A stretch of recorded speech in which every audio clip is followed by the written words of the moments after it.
मित्रांनो, आपल्या सगळ्यांचं मनपूर्वक स्वागत आहे. मी प्राध्यापक प्रवीण कड. या ठिकाणी आपण आज डिस्कस करणार आहोत UGC नेट सेट JRF आपली जी परीक्षा आहे आणि त्यामध्ये ऑप्शनल पेपर किंवा आपला जो स्पेशल पेपर आहे तो म्हणजे कॉमर्स. तर कॉमर्स या विषयाची नेमकी तयारी कशा पद्धतीने करावी आणि एकंदरीतच आपल्याला कोणता सिलेबस किती युनिट्स या ठिकाणी दिलेले आहेत तर ते सविस्तरपणे आपण आजच्या या सेशन मध्ये डिस्कस करणार आहोत. तर चला बघूयात आपण या ठिकाणी जो आपला सेट एग्जाम होणार आहे जी आपली, तर त्या सेट एग्जामचा जो पेपर 2 आहे, हा पेपर 2 जो की कॉमर्स या विषयाच्या संदर्भात आहे. या कॉमर्स विषयाच्या पेपरच्या संदर्भात आपण या ठिकाणी काही गोष्टी बघूयात, ज्याच्यामध्ये आपल्याला हे माहिती आहे की हा पेपर 2 असणार आहे. पेपर 1 हा सर्वसाधारणपणे जनरल स्वरूपाचा आहे. तो जनरल स्वरूपाचा किंवा कंपल्सरी स्वरूपाचा असल्यामुळे सगळ्या फॅकल्टी साठी तो सेम राहणार आहे. आणि दुसरा पेपर जो असणार आहे आपला तो कोणता आहे, या ठिकाणी कॉमर्स पेपर आहे. ज्या विद्यार्थ्यांनी आपलं PG म्हणजे पोस्ट ग्रॅज्युएशन हे MCOM केलेलं असेल अशा विद्यार्थ्यांना कॉमर्स हा विषय घेऊन सेट किंवा नेट परीक्षा त्या ठिकाणी देता येते. तर नेचर ऑफ क्वेश्चन्स कसं आहे, MCQ स्वरूपाचा हा पेपर आहे. मल्टिपल चॉईस क्वेश्चन्स असणार आहेत. टोटल नंबर ऑफ क्वेश्चन्स या ठिकाणी 100 आहेत आणि प्रत्येक प्रश्न 2 मार्कांसाठी असल्यामुळे एकूण 200 मार्कांसाठीचा हा पेपर असणार आहे. याच्यासाठी आपल्याला टाइम ड्युरेशन दिलेलं आहे 2 तास. यासोबतच टोटल नंबर ऑफ युनिट्स आपण या ठिकाणी बघू शकतो. एकूण 10 युनिट्स या ठिकाणी आपल्याला अभ्यासक्रमासाठी आहे. मोड ऑफ एक्झाम परीक्षा ही कशी होणार आहे, ऑफलाईनच होणार आहे आणि या पेपरमध्ये कसल्याही प्रकारची निगेटिव्ह मार्किंग नाहीये. त्याच्यानंतर आता आपण पुढे जाऊयात. या ठिकाणी आपल्याला हे बघायचं आहे की एकंदरीतच आपल्याला कोणकोणते युनिट अभ्यासासाठी दिलेले आहेत. तर हे आपण या ठिकाणी बघू शकतो. कॉमर्स पेपर एकूण 10 युनिटमध्ये किंवा विषयांमध्ये विभागण्यात आलेला आहे. तर हे विषय कोणकोणते आहेत बघा. नंबर 1 पहिला जो विषय आहे, हा पहिला विषय आहे आपला business environment and international business. तर बिझनेस एन्व्हायरमेंट आणि इंटरनॅशनल बिझनेस असे दोन वेगवेगळे हे सब्जेक्ट आहे मित्रांनो. हे 2 वेगवेगळे सब्जेक्ट आहे, परंतु यांचं जे काही क्लासिफिकेशन आहे हे क्लासिफिकेशन मात्र आपल्याला एकाच युनिटमध्ये असल्याचं पाहायला मिळतं.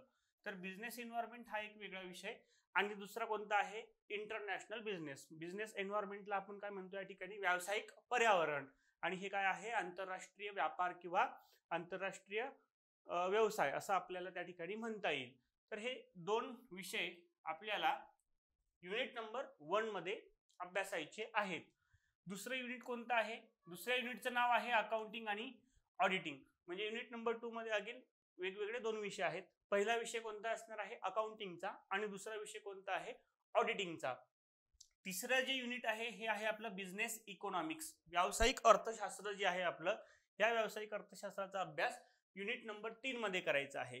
चौथं युनिट आहे बिझनेस फायनान्स. बिझनेस फायनान्स किंवा याच विषयाला आपण फायनान्शियल मॅनेजमेंट असं देखील म्हणू शकतो. ओके, म्हणजे पूर्वी हा जो विषय होता, हा विषय काय होता, कोणत्या नावाने होता, तर फायनान्शियल मॅनेजमेंट या नावानं हा विषय ओळखला जात होता, जो की आता बिझनेस फायनान्स असं त्याचं नामकरण करण्यात आलेलं आहे.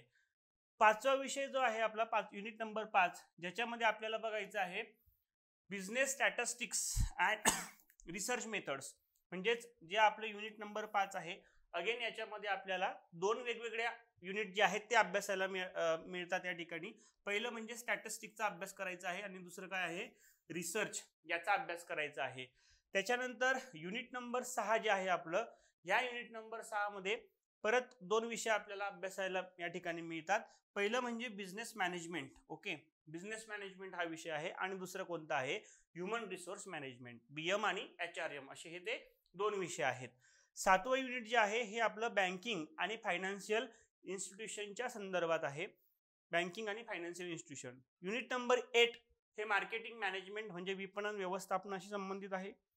युनिट नंबर 9 जे आहे आपलं, हे आपल्याला याच्यामध्ये वेगवेगळे कायदे किंवा जे लॉज आहेत ते लॉज जे की बिझनेसशी रिलेटेड आहे त्याचा अभ्यास करायचा आहे. म्हणून याचं नाव काय आहे, तर लीगल ॲस्पेक्ट्स ऑफ बिझनेस. आणि शेवटचं युनिट कोणतं आहे, income tax and corporate tax planning. Income tax and corporate tax planning. तर अशा पद्धतीने एकूण आपल्याला युनिट किती दिलेले आहेत 10 आणि युनिट 10 जरी दिलेले असले तरी एकंदरीतच एकूण किती विषय आपल्याला अभ्यासायचे आहेत तर 14 विषय अभ्यासायचे आहेत कारण युनिट नंबर 1 मध्ये 2 विषय आहे म्हणजे हा एक ॲडिशनल विषय झाला इंटरनॅशनल बिझनेसचा ऑडिटिंग हा दुसरा विषय झाला त्याच्यानंतर आपल्याला या ठिकाणी रिसर्च मेथड हा तिसरा विषय सांगता येईल त्याच्यानंतर आपल्याला HRM हा चौथा विषय सांगता येईल या ठिकाणी म्हणजे हे 10 सब्जेक्ट तर अभ्यासायचे आहेतच परंतु याच्या व्यतिरिक्त जे हिडन आहेत किंवा जे मर्ज केलेले सब्जेक्ट आहे हे सुद्धा आपल्याला या ठिकाणी अभ्यासायचे आहे म्हणजे थोडक्यात आपल्याला असं म्हणता येईल की युनिट जरी 10 असले तरी एकूण विषयांची संख्या ही मात्र 14 ते 15 इथपर्यंत आहे त्याच्यानंतर आता या ठिकाणी आपण सविस्तरपणे जो काही आपला सिलेबस आहे तो सिलेबस डिस्कस करूयात तर युनिट नंबर 1 याचं नाव आहे बिझनेस एन्व्हायरमेंट म्हणजे व्यावसायिक पर्यावरण आता या बिझनेस एन्व्हायरमेंटचं जर स्वरूप आपण बघितलं तर हे स्वरूप आहे डायनामिक प्लस स्टॅटिक म्हणजेच करंट अफेअर्स जे आहे आपल्या चालू घडामोडी ज्या असणार आहेत या विषयाच्या संदर्भात त्या चालू घडामोडी देखील आपल्याला माहिती असणं गरजेचं आहे तर बघा सगळ्यात पहिल्यांदा अभ्यासायचा आहे concept and elements of business environment व्यावसायिक पर्यावरणाची जी काही संज्ञा किंवा संकल्पना आहे ती अभ्यासायची आहे आणि त्याच्यावर परिणाम करणारे जे घटक आहेत ते सुद्धा अभ्यासायचं आहे म्हणजे बिझनेस एन्व्हायरमेंटचा अभ्यास करताना आपण एक कन्सेप्ट नेहमी शिकतो ती म्हणजे स्वॉट अनालिसिस SWOT म्हणजे प्रत्येक बिझनेसच्या काय असतात स्ट्रेंथ असतात विकनेसेस असतात त्यातला काही ऑपॉर्च्युनिटी असतात आणि थ्रेट्स म्हणजे धोके सुद्धा असतात तर हे जे अनालिसिस आहे हे अनालिसिस बिझनेस एन्व्हायरमेंट मध्ये केलं जातं त्याच्यानंतर इकॉनॉमिक एन्व्हायरमेंट म्हणजे आर्थिक पर्यावरण जे आहे म्हणजे बिझनेस एन्व्हायरमेंट मध्ये आपल्याला इंटरनल आणि एक्सटर्नल एलिमेंट्स किंवा फॅक्टरचा अभ्यास त्या ठिकाणी महत्त्वपूर्ण ठरतो आणि एक्सटर्नल फॅक्टर जे की बिझनेस ऑर्गनायझेशनच्या कंट्रोलमध्ये नाही आहेत त्यापैकीच एक म्हणजे इकॉनॉमिक एन्व्हायरमेंट आहे तर त्याचा अभ्यास आपल्याला करायचा आहे इकॉनॉमिक सिस्टम प्रत्येक कंट्रीच्या वेगवेगळ्या आर्थिक व्यवस्था असतात किंवा इकॉनॉमिक सिस्टम असतात तर त्याची जी काही कॅरेक्टरिस्टिक्स आहेत ती अभ्यासायची आहे इकॉनॉमिक पॉलिसीज त्या ठिकाणी अभ्यासायची आहेत ज्याच्यामध्ये आपल्याला माहिती आहे की 5 इयर्स प्लॅन यांचा सुद्धा समावेश होतो आता 5 इयर्स प्लॅनची जागा कोणी घेतलेली आहे नीती आयोगाने घेतलेली आहे म्हणजे नीती NITI Niti stands for what national institution for transforming of India तर हे सुद्धा एक महत्त्वपूर्ण इकॉनॉमिक सिस्टीम किंवा इकॉनॉमिक पॉलिसीमध्ये काम करणारा महत्त्वाची ही संस्था आहे अभ्यासक्रमामध्ये जरी उल्लेख नसला तरी सुद्धा ही एक हिडन अभ्यासक्रम आपल्याला त्याच्या तो आहे असं सांगता येईल यासोबतच SEZ स्पेशल इकॉनॉमिक झोन याच्यावर देखील प्रश्न याच युनिटमधून विचारले जातात जरी हे अभ्यासक्रमामध्ये नसलं तरी देखील त्याच्यानंतर आपल्याला मॉनिटरी आणि फिस्कल पॉलिसी याच्या संदर्भात सुद्धा अभ्यास करायचा आहे मॉनिटरी पॉलिसी जी आहे या ठिकाणी आपली जी काही रिझर्व्ह बँक ऑफ इंडिया आहे RBI जी पॉलिसी इंट्रोड्यूस करते ती मॉनिटरी असते आणि फिस्कल पॉलिसी जी की गव्हर्नमेंटच्या माध्यमातून या ठिकाणी इंट्रोड्यूस केली जाते उदाहरणार्थ केंद्र सरकारचं जे बजेट असेल ती एक फिस्कल पॉलिसीचाच भाग आहे पॉलिटिकल एन्व्हायरमेंट गव्हर्नमेंटचे काही महत्त्वाचे डिसिजन असतात इंटरव्हेन्शन असतात ओके कशाच्या संदर्भात समजा प्रायव्हेटायझेशनच्या संदर्भात अशा पद्धतीनं role of government in business गव्हर्नमेंटचा बिझनेसमध्ये काय रोल आहे लीगल एन्व्हायरमेंट म्हणजे हा सुद्धा एक महत्त्वाचा फॅक्टर आहे जो की बिझनेसवर परिणाम करतो ज्याला आपण कायदेशीर घटक असं म्हणतो आणि याच्यामध्ये आपल्याला काही महत्त्वाचे कायदे बघायचे आहेत ज्याच्यामध्ये consumer protection act okay consumer protection act ग्राहक संरक्षण कायदा 1986चा हा कायदा जुना होता परंतु आता 2019चा आपल्याला कायदा अभ्यासायचा आहे 2019चा जो नवीन कायदा आहे हा नवीन कायदा या ठिकाणी आपल्याला अभ्यासायचा आहे फेमा आहे फॉरेन एक्सचेंज मॅनेजमेंट ऍक्ट अभ्यासायचा आहे त्याच्यानंतर socio cultural factors and their influence of business आणि कॉर्पोरेट सोशल रिस्पॉन्सिबिलिटी म्हणजे CSR जे कंपनी कायदा आहे आपला 2013चा या कंपनी कायदा 2013च्या सेक्शन 135 मध्ये CSR बद्दल काही महत्त्वाच्या तरतुदी सांगितलेल्या आहेत तर त्या संदर्भात आपल्याला अभ्यास करायचा आहे तर बिझनेस एन्व्हायरमेंटचा जो सिलेबस आहे तो याच्यानंतर काय आपल्याला दिसतंय इंटरनॅशनल बिझनेस जे की युनिट नंबर 1 मध्ये दुसरा पार्ट आहे आता आंतरराष्ट्रीय व्यापार किंवा व्यवसाय ज्याला आपण म्हणतो म्हणजे जसं की आपण काय केलेलं आहे एक्झिम पॉलिसी या ठिकाणी स्वीकारलेली आहे एक्सपोर्ट अँड इम्पोर्ट पॉलिसी म्हणजे फ्री इम्पोर्ट फ्री एक्सपोर्ट अशा स्वरूपाची ही पॉलिसी आहे. यासोबतच 2023चं जे काही महत्वाचं जे काही एक्सपोर्ट पॉलिसी आहे किंवा एक्झिम पॉलिसी आहे ती सुद्धा गव्हर्नमेंटने इंट्रोड्यूस केलेली आहे. तर scope and importance of international business, international बिझनेसचा जो स्कोप आहे आणि त्याचे महत्व आहे याच्यावर बेसिक क्वेश्चन्स विचारले जाऊ शकतात. ग्लोबलायझेशन आणि ड्रायव्हर्स म्हणजेच जागतिकीकरण म्हणजे काय आणि या जागतिकीकरणाला चालना देणारे कोणकोणते घटक आहे त्याचा अभ्यास आपल्याला या ठिकाणी करायचा आहे. त्याच्यानंतर modes of entry into international business, international बिझनेसमध्ये आपल्याला एंट्री करायची असेल तर कोणकोणते मेथड्स किंवा मोड्स त्या ठिकाणी आहेत तर ते सांगता येतं आपल्याला. थिअरीज ऑफ इंटरनॅशनल ट्रेड, आंतरराष्ट्रीय व्यापाराचे जे सिद्धांत आहेत त्या वेगवेगळ्या तज्ज्ञांनी सांगितलेले आहेत, शास्त्रज्ञांनी सांगितलेले आहेत तर ते या ठिकाणी आपल्याला अभ्यासायचे आहेत. Government intervention in international trade, जसं की गव्हर्नमेंट काय करते, एक्झिम पॉलिसीज त्या ठिकाणी इंट्रोड्यूस करते, काही इम्पोर्ट ड्युटी त्या ठिकाणी लावत असतं तर त्याचा परिणाम ही इंटरनॅशनल ट्रेडवर किंवा इंटरनॅशनल बिझनेसवर होत असतो. टॅरिफ आणि नॉन टॅरिफ बॅरियर्स म्हणजे हे अडथळे आहेत कशामध्ये, इंटरनॅशनल ट्रेड किंवा बिझनेसमध्ये टॅरिफ आणि नॉन टॅरिफ. म्हणजे टॅरिफ म्हणजे जे की क्वांटिफाय करता येतात, नॉन टॅरिफ म्हणजे क्वांटिफाय करता येत नाही. उदाहरणार्थ काही रेशनिंग त्या ठिकाणी लावलं असेल तर हे नॉन टॅरिफ बॅरियर्स मध्ये येतं. इंडियाज फॉरेन ट्रेड पॉलिसी, भारताची जी काही फॉरेन ट्रेडच्या संदर्भात पॉलिसी जी आहे तर ती नेमकी कशा पद्धतीने राहिलेली आहे ते बघायचं आहे. त्याच्यानंतर आहे फॉरेन डायरेक्ट इन्व्हेस्टमेंट म्हणजे FDI आणि काय आहे FPI, फॉरेन FDI आणि FPI, फॉरेन डायरेक्ट इन्व्हेस्टमेंट आणि फॉरेन पोर्टफोलिओ इन्व्हेस्टमेंट. मग या दोन पैकी कोणती इन्व्हेस्टमेंट ही जास्त महत्वपूर्ण आणि दीर्घकालीन आहे तर याच्यावर क्वेश्चन आपल्याला विचारले जातात. कोणती जास्त काळ टिकते, कोणती कमी काळ टिकते. FDI चे प्रकार, या FDI चे होम कंट्री आणि होस्ट कंट्रीला कोणते बेनिफिट होतात, यासोबतच त्याच्यासाठी येणारी जी काही कॉस्ट आहे तर ते त्या संदर्भात प्रश्न विचारले जातात. ट्रेंड्स इन FDI, तर FDIच्या बाबतीत जो काही ट्रेंड आहे म्हणजे उदाहरणार्थ सर्वाधिक FDI इंडियामध्ये कोणत्या सेक्टरमध्ये येतं किंवा कोणत्या देशामधून FDI भारतामध्ये सर्वाधिक येतं अशा स्वरूपाची, आणि इंडियाची FDIच्या संदर्भात नेमकी पॉलिसी काय आहे याच्यावर प्रश्न विचारले जातात. त्याच्यानंतर इंटरनॅशनल बिझनेसमध्येच आपण सध्या आहोत.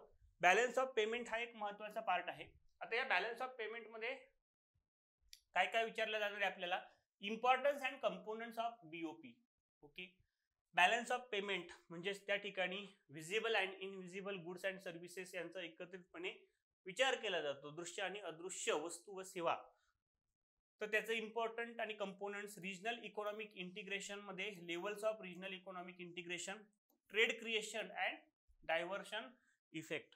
त्याच्यानंतर रिजनल ट्रेड ॲग्रीमेंट्स आहेत म्हणजे काही महत्वाचे जे देश आहेत त्यांनी आपापसामध्ये काही ॲग्रीमेंट किंवा करार करून प्रादेशिक स्वरूपाचे काही ट्रेड ऑर्गनायझेशन किंवा ॲग्रीमेंट्स केलेले आहेत, ज्याच्यामध्ये EU हे एक महत्वपूर्ण संस्था आहे ज्याला आपण युरोपियन युनियन असं म्हणतो. एशियन आहे, association of south east Asian nations, SAARC आहे, नाफ्ता आहे. ओके, मग याचे हेडक्वार्टर काय आहे, त्याचे उद्देश काय आहेत, कोणत्या कंट्री त्याच्या मेंबर्स आहेत, कोणत्या कंट्री मेंबर्स नाही आहेत, तर त्याची यासोबतच त्याचं इस्टॅब्लिशमेंट इयर यावर प्रश्न विचारला जातो. इंटरनॅशनल इकॉनॉमिक इन्स्टिट्यूशन, तर जागतिक किंवा आंतरराष्ट्रीय स्तरावर काम करणाऱ्या ज्या आर्थिक संस्था आहेत ज्याच्यामध्ये IMF म्हणजे international monetary fund, world bank आणि UNCTAD यांचा समावेश होतो, United nation conference on trade and development. त्याच्यानंतर WTO ही एक महत्वाची आंतरराष्ट्रीय स्वरूपाची एक व्यापार संस्था आहे. WTOचे फंक्शन्स आणि त्याचे ऑब्जेक्टिव्ह आपल्याला अभ्यासायचे आहेत. आणि WTO च्या संदर्भात याच्या संदर्भात जो ॲग्रिकल्चर संदर्भात ॲग्रीमेंट केलेला आहे ज्याला आपण AOA ॲग्रीमेंट ऑन ॲग्रिकल्चर असं देखील म्हणतो, ज्याच्या माध्यमातून वेगवेगळ्या जे काही बॉक्सेस आहेत, अंबर बॉक्स असेल, ग्रीन बॉक्स असेल, तर ह्या कन्सेप्ट आपल्याला विचारल्या जातात. गॅट्स, ट्रिप्स आणि ट्रिम्स या महत्वाच्या संज्ञा आणि संकल्पना देखील या ठिकाणी अभ्यासायच्या आहेत. त्याच्यानंतर आता आपण दुसऱ्या युनिटमध्ये या ठिकाणी आलेले आहोत. दुसरं युनिट आपलं कोणतं आहे, अकाउंटिंग आहे. तर या अकाउंटिंग मध्ये आपल्याला काय अभ्यासायचं आहे तर लक्षात घ्यायचं आहे, या अकाउंटिंग मध्ये आपल्याला अगदी बेसिक पासून म्हणजे 11th 12th स्टँडर्ड हे जी काही स्टेट बोर्डाची किंवा NCERT ची जी बुक्स आहेत ही आपल्याला या ठिकाणी सुरुवातीलाच म्हणजे मुळात उपयोगी ठरणार आहेत, कारण आपल्याला जो सिलेबस या ठिकाणी सुरुवातीला दिलेला आहे तो आहे बेसिक अकाउंटिंग प्रिन्सिपल्स.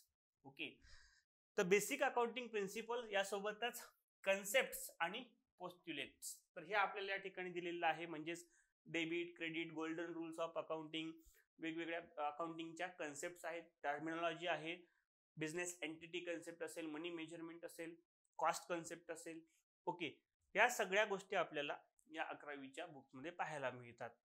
त्याच्यानंतर पार्टनरशिप जे आहे, पार्टनरशिप अकाउंट हे आपल्याला 12th स्टँडर्ड मध्ये बोर्डाच्या बुकमध्ये बघायला अभ्यासाला मिळतं. पार्टनरशिप अकाउंटिंग मध्ये admission, retirement, death, dissolutions and insolvency of partnership firm यांचा अभ्यास करायचा आहे. आता हे झालं आपलं बेसिक अकाउंटिंग. यासोबतच आपल्याला थोडंसं कॉर्पोरेट अकाउंटिंग जे आहे सेकंड इयर बीकॉमला साधारणतः पुणे विद्यापीठाच्या सिलेबस मध्ये आपल्याला पाहायला मिळतं. मग या कॉर्पोरेट अकाउंटिंग मध्ये काय अभ्यासायचं आहे? Issue, forfeiture and reissue of shares. म्हणजे जे शेअर्स आहेत या शेअर्स काय करायचे? इश्यू करणे. ते फॉरफिचर म्हणजे त्याची भागांची जप्ती करणे आणि पुनर्विक्री त्या ठिकाणी करणे. याच्या संदर्भात काय प्रोव्हिजन्स आहेत आणि अकाउंटिंग ट्रीटमेंट कशा स्वरूपाचे आहेत त्याचा अभ्यास आहे. Liquidation of companies. कंपनीचं काय होतं या ठिकाणी? लिक्विडेशन होतं, म्हणजे कंपनी बंद पडते. कंपनीचं लिक्विडेशन होण्याच्या पाठीमागची वेगवेगळी कारणं आहेत आणि ही लिक्विडेशन झाल्यानंतर जे काही पेमेंट आहे तर ते ऑर्डर ऑफ पेमेंट नुसार कशा पद्धतीनं दिलं जातं याचा अभ्यास करायचा आहे. त्याच्यानंतर acquisition, merger, amalgamation and reconstruction of companies. तर कंपनीचं काय करायचं आपल्याला? ॲक्विजिशन, मर्जर, अमॅलगमेशन आणि रिकन्स्ट्रक्शन करायचं आहे. तर याच्या संदर्भात अकाउंटिंग ट्रीटमेंटचा अभ्यास करायचा आहे.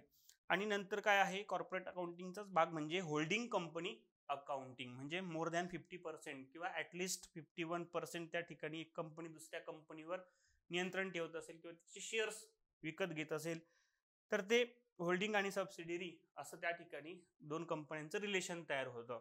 तर हे कॉर्पोरेट अकाउंटिंगचा भाग आहे.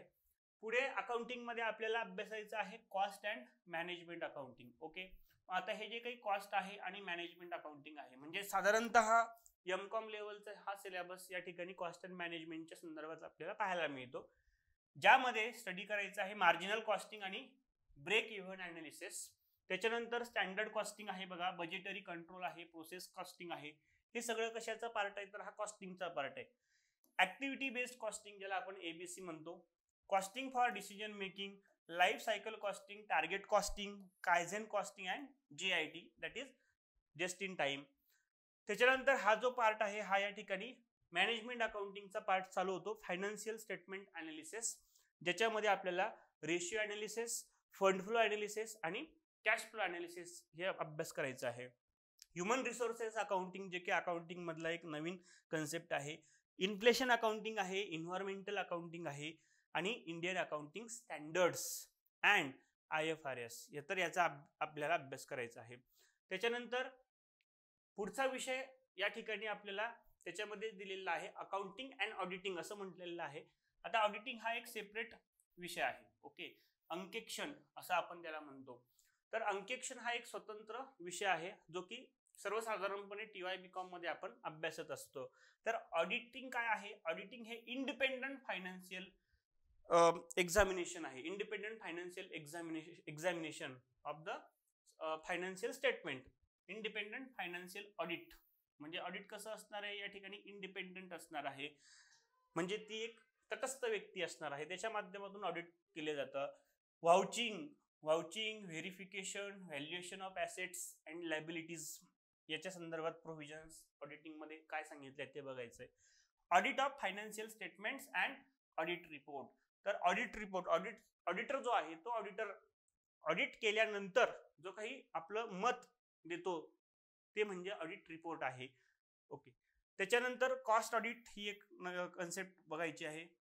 ऑडिटिंग मध्ये सध्या रिसेंट ट्रेंड्स काय काय आहेत तर ते त्याच्यामध्ये बघा या सगळ्या महत्त्वाच्या concept. Management audit, energy audit, environmental audit, system audit आणि सेफ्टी ऑडिट हे आहेत रिसेंट ट्रेंड्स इन ऑडिटिंग.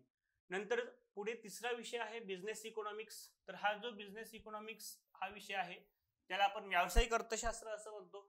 हा विषय आपण या ठिकाणी फर्स्ट इयरला असताना शिकलेलो आहोत. ओके, फर्स्ट इयरला असतानाच हा विषय आपण शिकलेलो आहोत, ज्याच्यामध्ये आपल्याला बिझनेस इकॉनॉमिक्सचा अर्थ आणि त्याची व्याप्ती अभ्यासायची आहे. बिझनेस फर्मचे objective, demand analysis, law of demand म्हणजे मागणीचा नियम काय आहे, इलेस्टिसिटी ऑफ डिमांड अँड त्याचं मेजरमेंट आहे, रिलेशनशिप बिटवीन AR आणि MR, consumer behaviour, utility analysis, indifference curve analysis, law of variable proportion, law of return to scale, theory of cost, short run आणि long run cost curve, price determination under different market forms, perfect competition म्हणजे हे आता बाजारपेठेचे विविध प्रकार, ज्याच्यामध्ये perfect competition, monopolistic competition, oligopoly म्हणजे अल्पाधिकार त्या ठिकाणी असतात, अल्पविक्रेते असतात, प्राइस लीडरशिप मॉडेल, मोनोपोली ज्याला आपण मक्तेदारी असं म्हणतो, त्याच्यानंतर प्राइस डिस्क्रिमिनेशन आहे, प्राइसिंग स्ट्रॅटेजीमध्ये प्राइस स्कीमिंग ही एक स्ट्रॅटेजी आहे, प्राइस पेनिट्रेशन आहे, पीक लोड प्राइसिंग आहे. तर या सगळ्यांचा अर्थ आपल्याला समजून घ्यायचा आहे. त्याच्यानंतर युनिट नंबर 4 या ठिकाणी आपलं आहे बिझनेस फायनान्स या विषयाचं. याला आपण व्यावसायिक वित्तपुरवठा असं देखील म्हणतो. अगोदर हा विषय फायनान्शियल मॅनेजमेंट या नावाने ओळखला जात होता. ऍक्च्युली हे आहे फायनान्शियल मॅनेजमेंटच. तर scope and sources of finance ही एक सायंटिफिक टर्म आहे आणि हा जो फायनान्स आहे हा आपल्याला कंपनीच्या जे काही वर्किंग कॅपिटल आहे यासोबतच म्हणजे खेळतं भांडवल जे असणार आहे त्यासाठी तर लागणारच आहे, परंतु जे काही आपलं स्थिर स्वरूपाचं म्हणजे फिक्स्ड कॅपिटल आहे त्यासाठी सुद्धा लागणार आहे. तर त्याची तजवीज कशा पद्धतीने करावी, त्याचे सोर्सेस काय आहेत, लीज फायनान्सिंग बघायचंय, cost of capital and time value of money ह्या कन्सेप्ट अभ्यासायचे आहे, कॅपिटल स्ट्रक्चर म्हणजे भांडवल संरचनेचा अभ्यास करायचा आहे, कॅपिटल बजेटिंग डिसिजन अभ्यासायचं आहे, conventional and scientific technique of capital budgeting analysis. त्याच्यानंतर आपल्याला बघायचं आहे वर्किंग कॅपिटल मॅनेजमेंट म्हणजे खेळत्या भांडवलाचं व्यवस्थापन हे कशा पद्धतीने केलं जातं, डिव्हिडंड डिसिजन म्हणजे फायनान्शियल मॅनेजमेंटमध्ये जे काही महत्त्वाचे निर्णय आहेत त्याच्यापैकी एक म्हणजे डिव्हिडंड डिसिजन आहे. म्हणजे इन्व्हेस्टमेंट डिसिजन असतो, त्याच्या अगोदर फायनान्सिंग डिसिजन असतो, तर त्यासारखाच एक डिव्हिडंड डिसिजन महत्त्वाचा आहे. त्या डिव्हिडंडच्या संदर्भात काही थिअरीज असतील, पॉलिसी असतील, रिस्क अँड रिटर्न अनालिसिस आहे, asset securitisation, international monetary system ज्याच्यामध्ये फॉरेन एक्सचेंज मार्केटचा अभ्यास आहे, exchange rate risk and hedging techniques, त्याच्यानंतर international financial markets and instruments, euro currency, GDR म्हणजे ग्लोबल डिपॉझिटरी रिसिप्ट्स आणि ADR American depository receipts, international arbitrage आणि multinational capital budgeting. Unit number 5 जे की आपलं बिझनेस स्टॅटिस्टिक्स आणि रिसर्च याच्या संदर्भात आहे. तर स्टॅटिस्टिक्सच्या संदर्भात आपल्याला हा या ठिकाणी सिलेबस दिलेला आहे. आपण या ठिकाणी बघू शकता measures of central tendency, measures of dispersion, skewness, regression, probability, बाकीच्या प्रोबॅबिलिटीच्या मेथड्स. त्याच्यानंतर रिसर्च ज्याला आपण संशोधन असं म्हणतो. आता हा जो रिसर्च पेपर जो आहे, रिसर्चचा जो सिलेबस आहे, तर हा रिसर्च पेपर 1 मध्ये सुद्धा आपल्याला थोडाफार मिळता जुळता असल्याचं पाहायला मिळतं.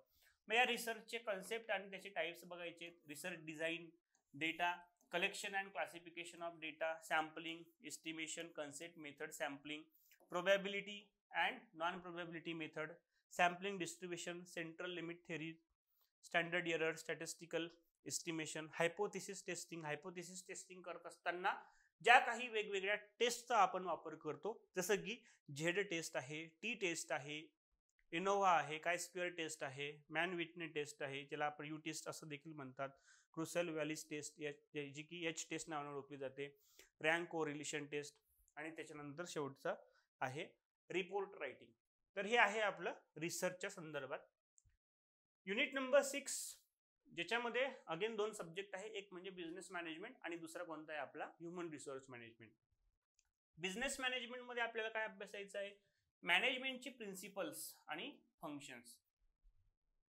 आता या मॅनेजमेंटच्या प्रिन्सिपल मध्ये कोणती प्रिन्सिपल सांगितली, जसे म्हणजे scientific father of scientific management कोण आहे, फादर ऑफ मॉडर्न मॅनेजमेंट कोण आहे, म्हणजेच या ठिकाणी आपल्याला FW टेलर असेल, हेनरी फॅल असेल, पीटर ड्रकर असेल, यासारख्या महत्वाच्या विचारवंतांचं जे काही कॉन्ट्रीब्युशन आहे ते लक्षात घ्यायचं आहे.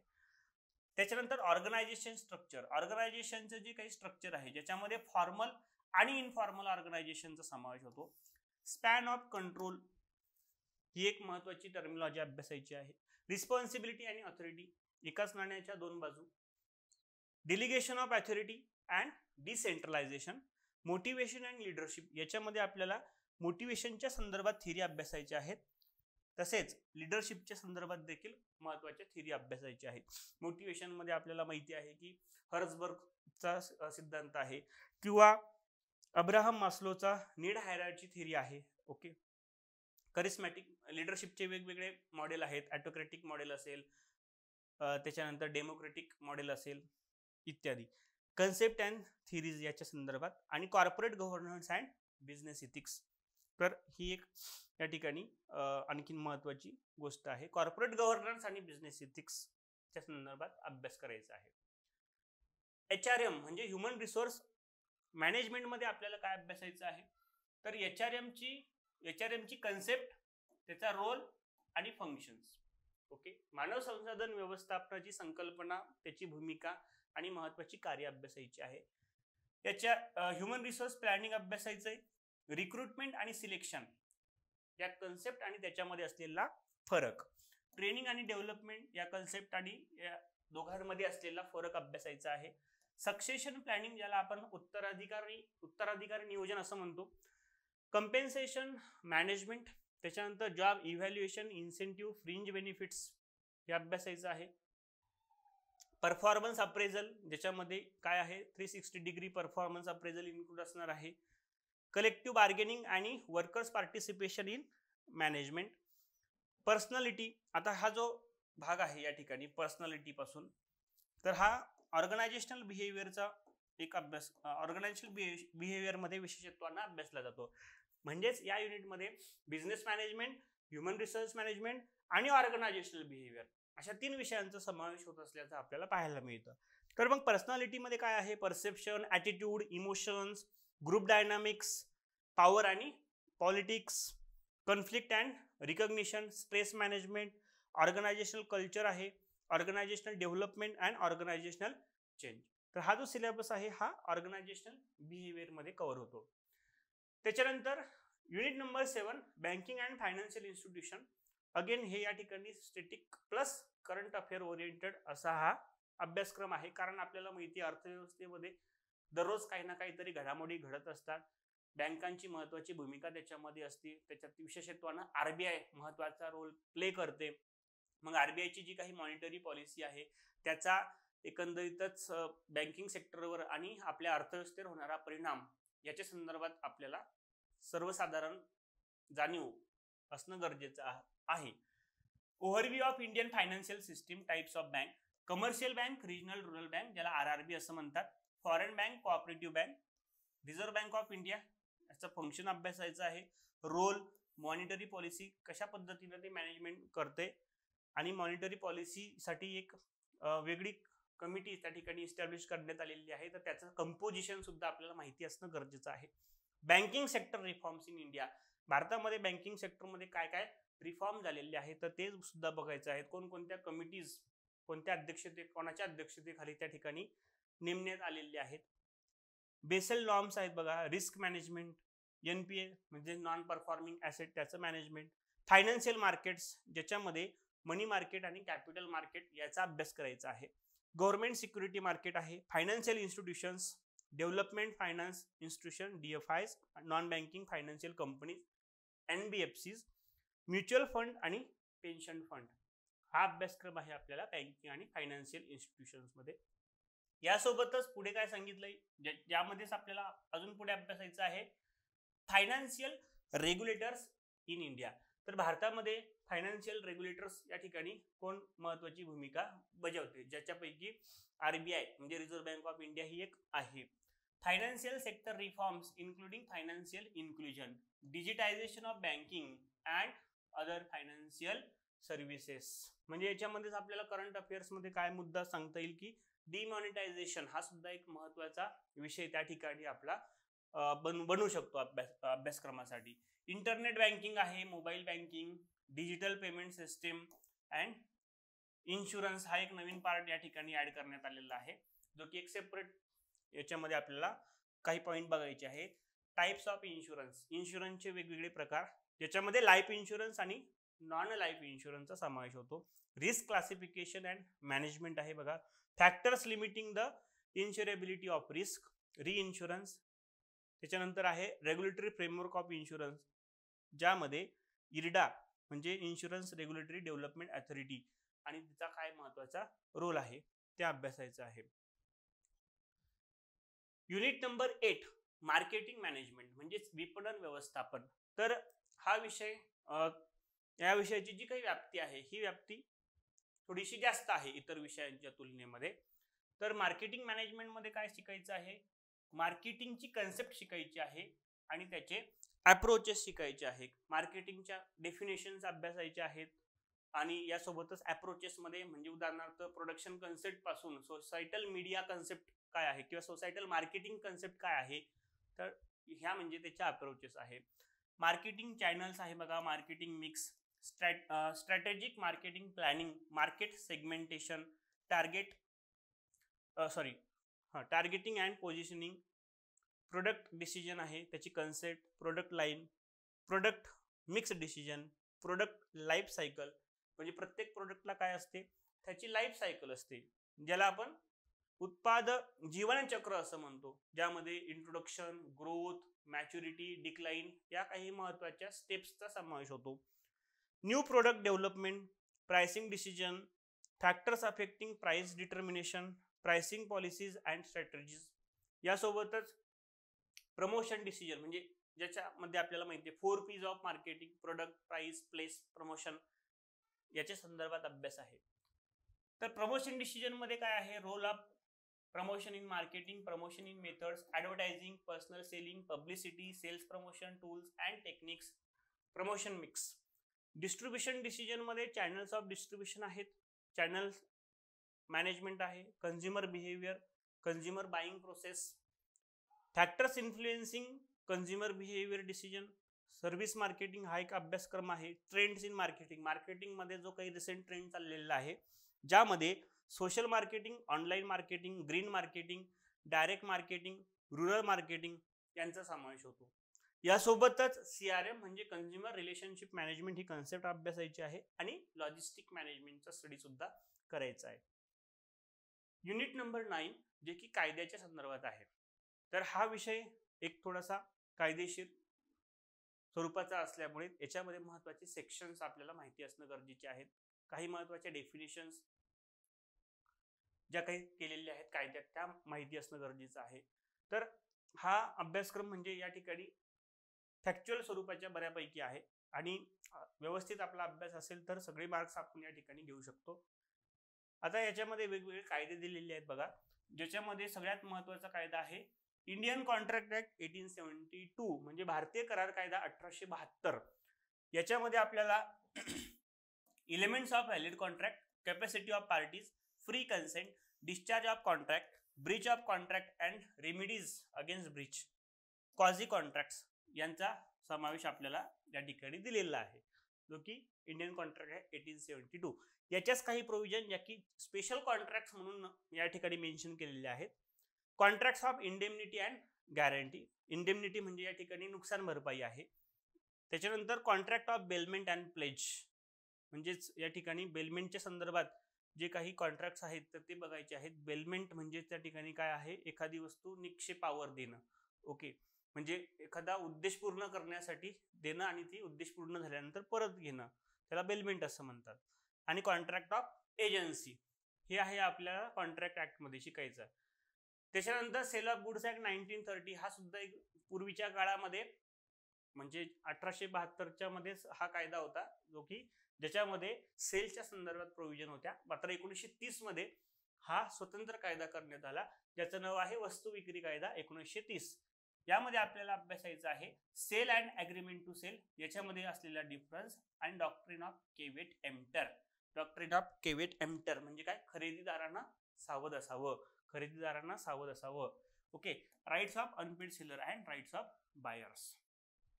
त्याच्यानंतर निगोशिएबल इन्स्ट्रुमेंट ऍक्ट 1881 हा एक नवीन कायदा आपल्याला या ठिकाणी अभ्यासायचा आहे. ज्याला आपण चलनक्षम दस्तऐवजाचा कायदा असं देखील म्हणतो. आता निगोशिएबल इन्स्ट्रुमेंट म्हणजे काय, त्याच्यामध्ये सर्वसाधारणपणे चेक आहे, प्रॉमिसरी नोट आहे, बिल ऑफ एक्सचेंज आहे, यांचा समावेश होतो. तर याच्या संदर्भात असलेल्या प्रोव्हिजन्स आपल्याला बघायचे आहे. Types of negotiable instrument, negotiation and assignment याच्यामध्ये असलेला फरक, dishonour and discharge of negotiable instrument. त्याच्यानंतर पुढे आहे कंपनी ऍक्ट 2013. तर आपला जो कंपनी कायदा आहे 1956चा, हा 1956चा कायदा जुना झाला आणि मग आता त्याच्या जागी नवीन कायदा आला 2013चा कायदा. मग या 2013च्या महत्वाच्या ज्या काही सेक्शन्स आहेत, प्रोव्हिजन्स आहेत, 2013च्या कायद्याची महत्वाची सॅलियंट फीचर्स आहेत, त्याचा स्टडी करायचा आहे. तसेच nature and kinds of companies, कंपनीचं फॉर्मेशन कशा पद्धतीने होतं, कंपनीचं मॅनेजमेंट, त्याच्या meetings, winding up of joint stock company, याचा अभ्यास आहे. नंतर आहे LLP म्हणजे limited liability partnership. Partnership act माहिती आपल्याला भारतीय भागीदारी कायदा 1932चा आहे, परंतु त्याच्यामध्ये काही लिमिटेशन्स होत्या. मग त्या लिमिटेशन्स कमी करण्यासाठी एक नवीन कायदा अस्तित्वात आला, त्याचं नाव आहे LLP ऍक्ट, जो की 2008 मध्ये अस्तित्वात आलेला आहे. म्हणजेच जॉईंट स्टॉक कंपनी आणि पार्टनरशिप या दोन्ही मधल्या चांगल्या चांगल्या गोष्टींचं हायब्रिड मॉडेल म्हणजे काय आहे, LLP आहे. तर या LLPचं स्ट्रक्चर आणि प्रोसिजर काय असणार आहे फॉर्मेशनची भारतातील, तर ते आपल्याला स्टडी करायचं आहे. नेक्स्ट पुढचा कायदा आहे कॉम्पिटिशन ऍक्ट 2002 म्हणजे स्पर्धा कायदा 2002.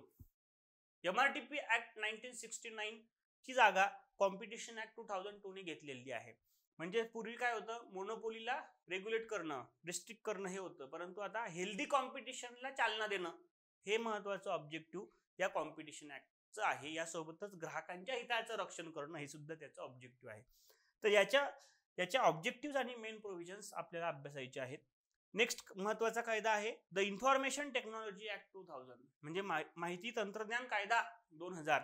मग हा जो माहिती तंत्रज्ञान कायदा आहे, हा माहिती तंत्रज्ञान या कायद्यामुळे काय झालेलं आहे, तर ई कॉमर्स सेक्टर जे आहे, हे ई कॉमर्स सेक्टरचं रेग्युलेशन आणि त्याची ग्रोथ यामुळं झाल्याचं आपल्याला पाहायला मिळतं. तसेच जे काही ऑनलाईन स्वरूपाचे व्यवहार होतात त्याला एक लिगल रिकग्निशन प्रदान करण्याचं काम इन्फॉर्मेशन टेक्नॉलॉजी ऍक्ट करतो. यासोबतच जे काही सायबर क्राईम असतील त्या सायबर क्राईम्सच्या व्याख्या हा कायदा या ठिकाणी सांगतो आणि जे सायबर क्राईम आहे, गुन्हे आहेत, त्या गुन्ह्यांना काय काय शिक्षा होतील म्हणजे पेनल्टी सुद्धा या ठिकाणी सांगितलेल्या आहेत. नेक्स्ट महत्वाचा कायदा आहे आपला या ठिकाणी RTI ऍक्ट म्हणजे राईट टू इन्फॉर्मेशन ऍक्ट 2005 माहितीचा अधिकार कायदा 2005. तर 2005 साली माहितीचा अधिकार कायदा करण्यात आलेला आहे. त्याचे ऑब्जेक्टिव्ह आणि मेन प्रोव्हिजन आपल्याला अभ्यासायचे आहेत. नंतर महत्वाचं आहे IPR इंटलेक्च्युअल प्रॉपर्टी राईट्स. तर मानवाने आपल्या बुद्धिमत्तेचा वापर करून जे काही शोध लावले असतील तर ते म्हणजेच काय आहे, इंटलेक्च्युअल प्रॉपर्टी आहे आणि त्याच्याबद्दल त्यांना काय मिळतो, राईट्स मिळतो. मग याच्यामध्ये कशाचा समावेश आहे, पेटंट, ट्रेडमार्क, कॉपीराईट याच्या संदर्भात विशेष अभ्यास आपल्याला करायचा आहे. Emerging issues in intellectual property हा सुद्धा त्याचा एक भाग आहे. त्याच्यानंतर अलीकडचा महत्वाचा कायदा तो म्हणजे GSTचा कायदा. GST ऍक्ट आपल्याला माहिती 1 जुलै 2017 रोजी हा GST कायदा त्या ठिकाणी लागू करण्यात आलेला आहे. तर GSTच्या संदर्भात त्याच्या ऑब्जेक्टिव्ह आणि मेन प्रोव्हिजन्स कोणकोणते आहेत ते बघायचंय. Benefit of GST, implementation and mechanism आणि वर्किंग ऑफ ड्युअल GST. आणि शेवटचं युनिट जे आहे आपलं ते आहे unit number 10 income tax and corporate tax planning म्हणजे ज्याला आपण आयकर असं देखील म्हणतो. आणि कंपनीचं जे काही कर नियोजन आहे तर त्या संदर्भात आपल्याला हा सिलेबस सुद्धा दिलेला आहे. तर इन्कम टॅक्सच्या बेसिक कन्सेप्ट अभ्यासायचं आहे. इन्कम कशाला म्हणायचं, पर्सन कशाला म्हणायचं, ओके, या सगळ्या ॲग्रिकल्चरल इन्कम कशाला म्हणायचं. नंतर आहे रेसिडेन्शियल स्टेटस म्हणजे रहिवासी, त्याचे जे काही स्टेटस आहे ते बघायचं आहे आणि त्याच्यावर आधारित काय असतं, टॅक्स इन्सिडन्स ठरलेला असतो. एक्झम्प्टेड इन्कम कोणता आहे, ॲग्रिकल्चरल इन्कम, हे सुद्धा एक एक्झम्प्टेड इन्कमचा एक महत्वाचा आपल्याला अभ्यास करता येईल. की त्याच्यानंतर computation of taxable income under various heads. तर व्यक्तीला वेगवेगळ्या हेड्स पासून काय मिळतंय, उत्पन्न मिळतं. उदाहरणार्थ income from salary income from house property, income from profession असेल किंवा अदर इन्कम असेल, तर हे सगळे महत्वाचे त्याचे काय आहेत, व्हेरियस हेड्स ऑफ इन्कम आहे. तर एकंदरीतच त्याचं काय करायचं आपल्याला, टॅक्सेबल इन्कम कॅल्क्युलेट करायचं आहे. तसेच deduction from gross total income, एकूण उत्पन्नापासून त्याला काय देण्यात आलेलं आहे, काही डिडक्शन सुद्धा कायद्यानं देण्यात आलेले आहेत. असेसमेंट ऑफ इंडिव्हिज्युअल्स, तर इंडिव्हिज्युअलचं काय करायचं आपल्याला, कर निर्धारण करायचं आहे त्या ठिकाणी, त्याला किती टॅक्स त्या ठिकाणी लागेल या संदर्भात. Clubbing of incomes, income club करण्याच्या प्रोव्हिजन्स. त्याच्यानंतर ही एक नवीन कन्सेप्ट या ठिकाणी आहे, ती म्हणजे इंटरनॅशनल टॅक्सेशन. तर आंतरराष्ट्रीय जी काही कर आकारणी आहे त्याच्या संदर्भात double taxation and it's avoidance mechanism. Double taxation जे आहे, डबल टॅक्सेशनच्या संदर्भात जे काही रूल्स आहे आणि ते अवॉइड करण्याच्या संदर्भात जे काही मेकॅनिझम आहे ते बघायचं आहे. आणि ट्रान्सफर प्राइसिंग अभ्यास करायचा आहे. नंतर कॉर्पोरेट टॅक्स प्लॅनिंग मध्ये काय अभ्यासायचं आहे, concept and significance of corporate tax planning, tax avoidance versus tax evasion, या कन्सेप्ट स्टडी करायचे आहेत, त्याचे वैशिष्ट्य बघायचे आहेत. Techniques of corporate tax planning, tax consideration in specific business situations, make or buy decision, own or lease an asset, retain, renewal or replacement of asset, shutdown or continue operation, deduction and collection of tax at source, ज्याला आपण TDS असं म्हणतो, advance payment of tax, e filing of income tax return. तर हा आहे आपला income tax या संदर्भात विषय सिलेबस, जो की युनिट नंबर 10 आहे. तर अशा पद्धतीनं आपण या ठिकाणी कॉमर्स पेपर जो आहे आपला, या कॉमर्स पेपरमध्ये जे काही वेगवेगळे 10 विषय आहेत, 10 युनिट जे आहेत, या 10 युनिटमध्ये जवळपास 15 विषय आहेत. तर त्याचा या ठिकाणी सविस्तर जो अभ्यासक्रम आपल्याला दिलेला आहे त्याचे आपण डिस्कशन केलेलं आहे. तर याबरोबरच आणखीन आपल्याला काही माहिती पाहिजे असेल तर तुम्ही नक्कीच दिलेल्या मोबाईल नंबरवर संपर्क करू शकता. आणि सोबतच हे जे आपलं ॲप आहे, गुगल प्ले स्टोअरला जाऊन हे ॲप तुम्ही या ठिकाणी डाउनलोड करू शकता, प्रवीणकड क्लासेस या नावाचं.